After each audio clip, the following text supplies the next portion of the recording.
let's start with Leslie Tamura, who is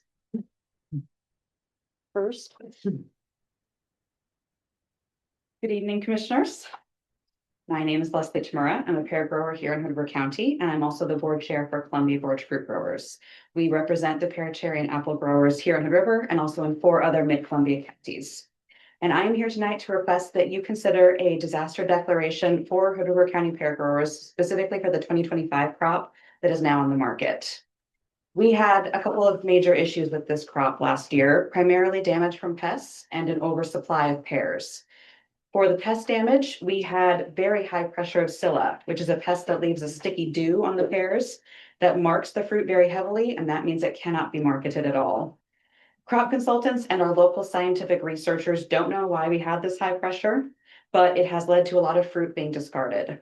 This means we paid to grow the pears, to pick the pears, to have the pears sorted and graded, and then we paid for the pears to be taken to the dump. So we paid for everything and will receive 0 income from those pears. The other side of that coin is that we also had a pretty big volume of pears compared to previous years. Despite this large supply, pricing at the grocery store level remains very high, as any consumer of fresh produce at the store well knows. Excuse me. Supermarket chains are not lowering their prices to move this additional fruit, so it just sits and backs up into our warehouses, and again, where it just sits. And since we're talking about fresh produce that can't be held forever, that fruit can only sit for so long before it is also hauled to the garbage dump. American Farm Bureau research shows that on average, out of every dollar spent on our industry, 2.5 cents returns to the grower. We estimate that our returns this year will be approximately 50% of average. And frankly, that might be a little bit too optimistic, but we'll have to wait and see how that goes. As everyone knows, there's also been an increase in the cost of inputs. In ag, we're looking at about a 40% increase in the last 5 to 6 years. And that does not include the increased cost of gas, diesel, or fertilizer due to the current global instability. We are not an industry that has profit margins built into our pricing. You might have heard it before, but we are price takers, not price makers. We're not out there saying this is what we are charging and this is what you'll pay. It's more like the retailer saying, this is what we'll offer you, and we know that you can't let your fruit sit, so you'll probably take it. Reducing our income to this degree while also facing these increased expenses leaves us highly leveraged with no options. We don't know how many growers are going to leave this industry this year, but we know it will happen. And when it does, it's not because they want to leave. It's simply that they have leveraged themselves in every possible way and have no options left. In an industry where we barely break even or we consistently remain in somewhat manageable debt, this last year's crop truly is a disaster for us. Current estimates are that we will have between $40 and $45 million in losses just in the Mid-Columbia pear region.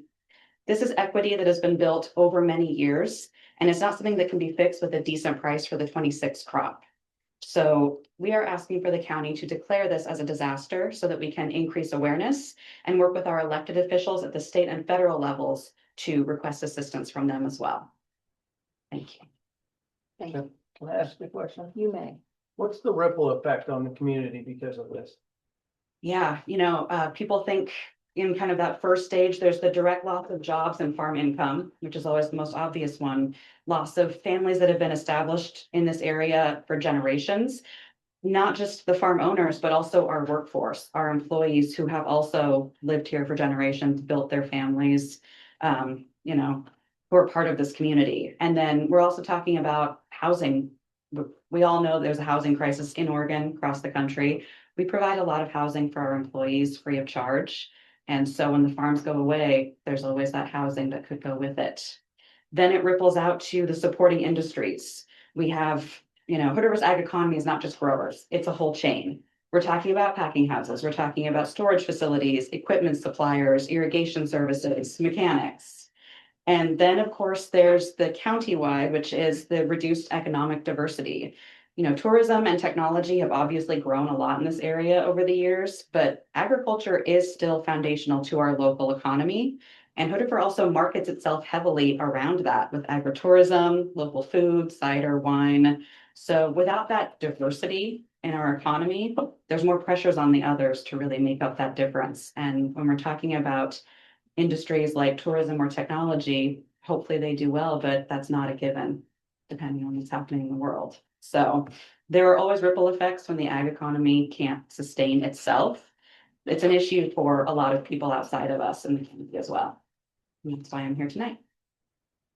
Do we have any other questions? I'd like to understand from staff, I don't, this is different than other disaster declaration requests that I've seen considered. You know, usually something would come through Weather. emergency well, no, but the process would be come through emergency management, staff would bring it to us, and I'm not sure, number one, how this process works in a situation like this, and number two, what we can actually do, what powers we have.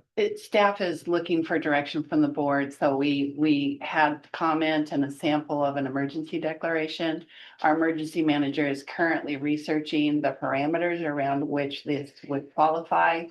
And so we're looking for direction from the board. If you're interested in bringing this forward as an emergency declaration, then we would do that research and bring forward that declaration to you, either in a special meeting. My understanding is sooner rather than later. However, with the time, it may be your regular May meeting.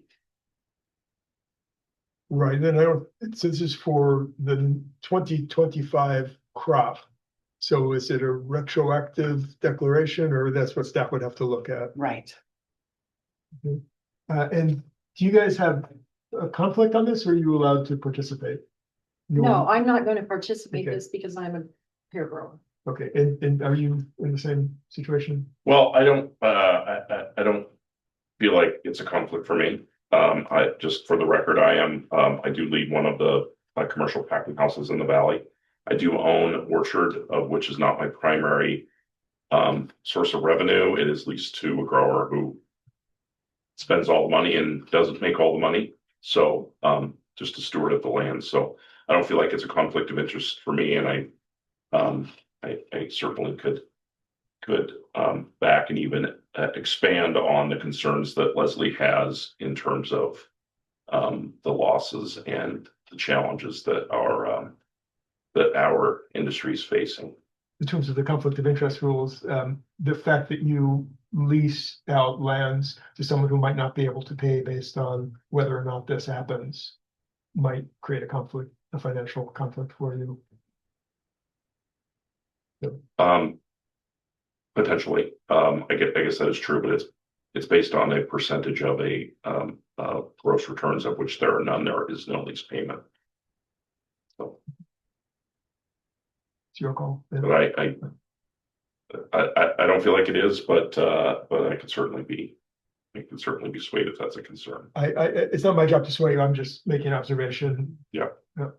Well, I obviously work in the industry as a lot of these people's mechanic, and I think that we need to do anything we can to help support them, because the industry right now, as it's obviously failing, we need to, in order to, I just think we need to be supportive of what they're trying to do for everyone too, and keeping people working, and